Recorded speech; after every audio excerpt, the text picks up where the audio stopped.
Hi friends, welcome to my YouTube channel. In this video, I will show you how to upload photo on your Gmail ID.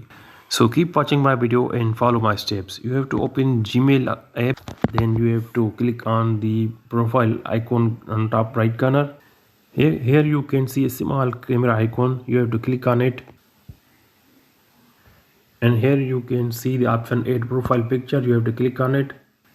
Google show you some pictures. If you pick from here, you can pick. Otherwise, you can click on device photos. Then you have to click on browse or take photo option. Then you have to click on media picker option. And here the gallery of your mobile phone will be open. You can pick a photo from here. I am selecting a photo. Photo is now being uploaded.